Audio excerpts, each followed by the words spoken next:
Gun Kelly, he was out there talking a lot of shit. I'm aware I did a post yesterday and I should probably apologize for absolutely nothing, homie.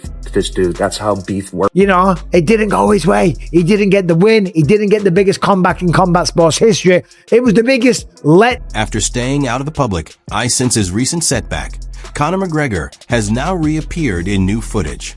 The clip was shared as he marked turning 38 with Dee Devlin by his side. Rather than looking affected by recent events, the Irish star seemed cheerful and completely at ease. Yet it was not his mood that sparked discussion, as viewers quickly noticed one unexpected detail in the video. Conor McGregor surfacing online, and it was his birthday yesterday. Happy birthday to Conor, 38 years young. Here he is with his wife Dee, seemingly in good spirits. 8 years of age. Yes. Happy birthday to the mic. Happy birthday. We'll be back. It matches your outfit even. We'll be back. Come on. Okay. In the name of the Father, the Son, and the Holy Spirit. Amen. We'll be back. Let's go. Let's go. I know.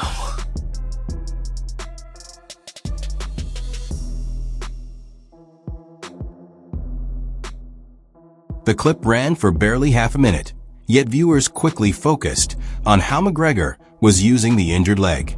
No knee support could be seen, and he managed to flex it without appearing to be in significant pain.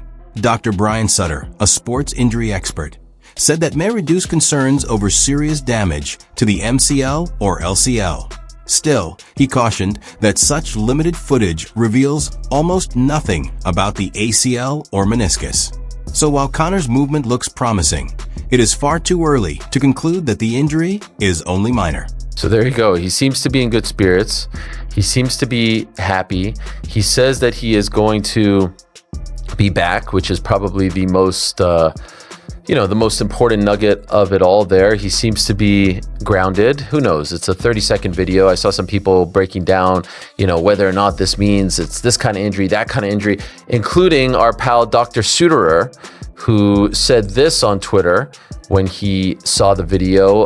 Lack of brace, assuming he didn't just take it off for the video, means no high-grade collateral ligament injury, MCL/LCL, means nothing about ACL and meniscus. Range of motion being at least 90 degrees of flexion and looking relatively comfortable is good. Has now shifted away from McGregor's mood and toward a far bigger concern: whether he will fight again. Those close to him reportedly view the latest setback as another challenge rather than the end of his career. Conor has recovered from major physical problems before, and nothing currently suggests that he sees his last appearance as a farewell. Still, returning to competition could involve an operation, a lengthy rehabilitation period, and another full training camp before he is cleared for the Octagon. Recovering at 38 will undoubtedly be demanding, but McGregor's recent message indicates that stepping away from fighting is not yet in his plans. I believe he's going to fight again, and I believe the mindset around the team right now is, all right, we talked about obstacles, we talked about overcoming obstacles, this is another one, and we're going to try to overcome it. And so I don't think, look, you never know what can happen, but I don't think in his mind that was his last. Joe Rogan said the warning signs became impossible to ignore during McGregor's bout with Max Holloway. When Conor first stumbled, Rogan assumed it could be ring rust after 5 years away, possibly caused by nerves or poor timing. His opinion changed when McGregor threw another kick and the same leg failed beneath him. Concern grew further after Conor clutched his knee and went down once more. Holloway seemed to understand the seriousness of the problem as well. Even though McGregor insisted he was able to carry on, Max gave him space to regain his feet. The moment Conor tried standing, however, his knee collapsed again. At that point, the injury was clearly preventing him from continuing, leaving the referee with no reasonable option except to bring the contest to an end. Realized that was over. With Conor? Yeah. When he fell down the second time, I was like, oh, this is not good. The first time I thought he just slipped.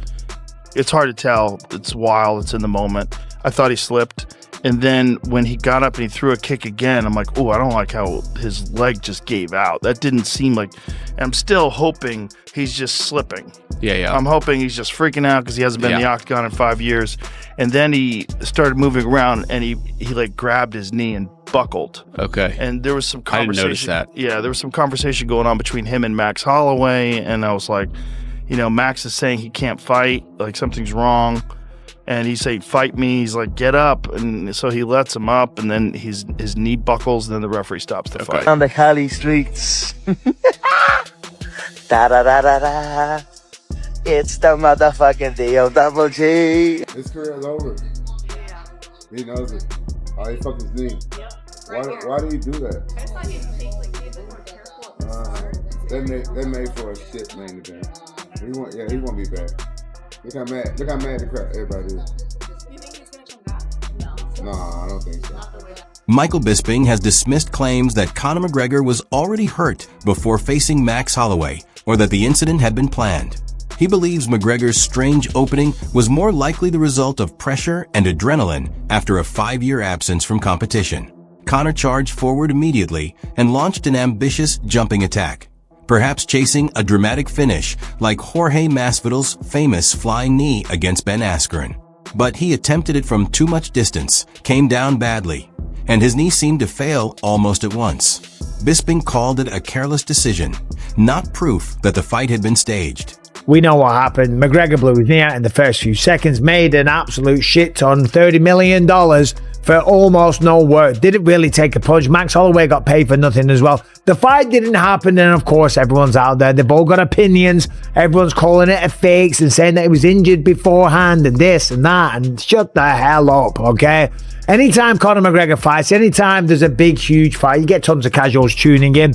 They don't know what they're talking about. Conor McGregor often starts his fights with something wild, and when you've been away from the sport for 5 years and you're walking into the Octagon at the T-Mobile Arena and they've got the dry ice and the crowd is going crazy for you, you got a fair bit of adrenaline running through your body, and you're asking yourself a lot of questions like, have I still got it? Can I still do this? Okay, am I still the guy? Am I as good as what I used to be? Because you never know. Maybe throughout that training camp, maybe he knew he wasn't as good as what he used to be, and that's why he looked really nervous, because he did look nervous. Conor McGregor was finished by Max Holloway in 1 minute and 9 seconds due to injury. The fight starts. Conor does this running, jumping kick. As he lands, you could see his knee go, but there's no fighting on one leg, especially against a guy like Max Holloway. Just impossible. UFC 329 was more disappointing to me than Tom Aspinall's Rogan. That shit looked like the biggest setup ever. I think he thought it would be ready by the day. Yeah. And it was like almost ready, but not enough to give it 100%. Like, and so they couldn't call the fight off because $25 million gate. What are you going to say? Exactly. You got to play it off. But there was no physical contact made with either one, right? So if you do it, you blow out your knee, that's a no contest. Yeah. So nobody wins. So in fight contract, does he still get paid? Yeah. Do they he weighed in, stepped on the scale. So even though he get his show money for sure. It looked like the biggest ripoff in the world because everybody betting on Conor. Yeah, 1,500 days off, 69 seconds back. So everyone's saying millions. It's some bullshit. We've been heist. Oh shit, am I lying? Yeah. That was the biggest bank robbery I ever seen. McGregor rejected the suggestion that he carried an injury into the Holloway fight. He explained that the leg had held up throughout camp while kicking, jumping, and driving forward without any serious warning signs. Conor said he entered the Octagon feeling composed, focused, and fully ready to perform. That preparation made the sudden setback even harder for him to accept. He later admitted falling into a very low state after watching a highly anticipated return disappear in seconds. Bisping, however, offered a different perspective. He pointed out that McGregor still has the support of his family, a massive fan base, and financial security for life. The frustration is understandable, but one failed comeback does not automatically mean his fighting career or his future is finished. In the air and threw that stupid kick that blew his knee out is because of the nerves, and also because he wants to show everyone, I've still got it, I'm still that guy, and you never know. There's a crazy world where the kick actually connects. I mean, look at Jorge Masvidal when he sprinted at Ben Askren and knocked him out. It's the quickest knockout in UFC history. I'm sure that's what he was trying to do, but it was ill-advised. He was out of range. It wasn't the most athletic kick. And of course, as we know, when he hit the canvas, he blew his goddamn knee out, right? It let the air out of the arena. It was like a wet fart. Everyone was like, oh my God, what is going on? Are you kidding me? Now, the big question is, of course, what is he going to do? Will he come back? That's what everybody wants to know. But here's what he actually said. He said, I was so sharp and so ready for this fight. I cannot believe what has happened. The talk of me being off while walking into the fight is nonsense. I was calm, ready, and confident, and I am in shock at what has taken place. Doctors have yet to reveal the full extent of McGregor's latest setback. A meniscus problem might allow him to resume training after a few months, while significant ACL damage could sideline him for more than a year. At 38, even a successful recovery would not guarantee that he returns with the same speed or explosiveness. Conor's body has already endured considerable punishment. He tore his ACL in his first meeting with Max Holloway, suffered a devastating leg break against Dustin Poirier, and could now require another serious knee operation. His contract situation adds another layer of uncertainty. McGregor is believed to have just one UFC bout remaining, and the company may seek a fresh, multi-fight deal before booking it. Conor could reject that offer, complete his current agreement, and enter free agency. From there, he would have options including launching his own organization, returning to boxing, or competing in major events beyond the UFC. What is going to happen next? Well, first of all, we know he's going to have surgery, okay? Is it a torn ACL? Is it a torn meniscus? If it's a meniscus, he might be back within 6 months. If it's an ACL, a year. It could be 18 months. You never know. Maybe that's the end of his career. But he's only got one fight left on his contract. It was sad to see, you know what I mean? But that's the thing with this sport. You've got to stay consistent. You've got to keep fighting. And I think where he hasn't fought in so long, his body couldn't keep up with it. And coming out and throwing a crazy kick like that first thing, his knee just collapsed underneath him. And I feel bad for him, you know what I mean? He's put so much into coming back and getting back in the octagon. And that happens in the first 5 seconds. A number of well-known fighters are already lining up for a possible McGregor return. Max Holloway has shown interest in another meeting, while Michael Chandler continues waiting for the bout he was promised years ago. Paddy Pimblett has also entered the conversation, and Dustin Poirier has even suggested he would leave retirement for one more fight with Conor. Bisping, however, thinks the UFC may take a more calculated approach. With McGregor possibly approaching the final appearance on his deal, the company could use his drawing power to elevate a future star. He highlighted Pimblett as a strong option after the Englishman reportedly impressed in the co-main event and gained attention from the massive audience watching for Conor. Even after this injury, Bisping expects McGregor to pursue another return. Financially, he has nothing left to prove, but competition may still pull him back. And irritate an already injured meniscus or lead to a new injury of the meniscus. Again, though, this position, absolutely we have to keep an ACL on the differential. I think, though, if we were going to see the ACL, it would have been in this position. We would have seen that knee rotate a little bit more. We would have seen the tibia shift. So I'm going to put ACL number 2 behind the meniscus number 1. Either way, just absolutely really devastating. I mean, I remember the last McGregor fight, he broke his leg. So to see him come back here, whether he was injured coming into the fight or this was a new injury, you got to wonder if this is going to be the end for him, if he can come back from it. Max just got an insane payday. The thing that sucks for Max, though, it's like he had it prayed. One of the craziest training camps that he's ever had. The most money he's ever going to make, and he still made it.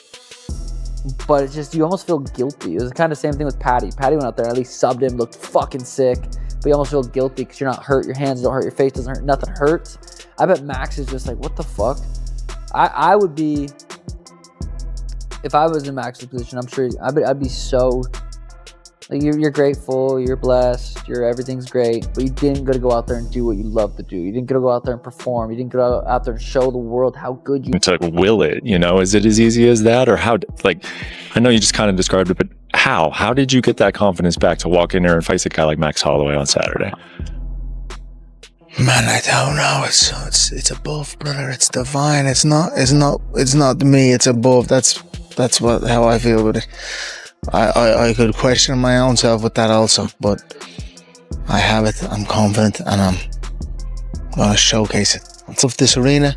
I love fight night, fight week, and God willing, I'm back here next week and the week after. How many weeks is in a year? 54.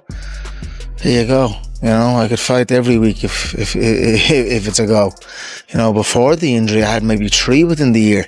People don't recall that. And yeah, now there you go. We plan on getting busy here.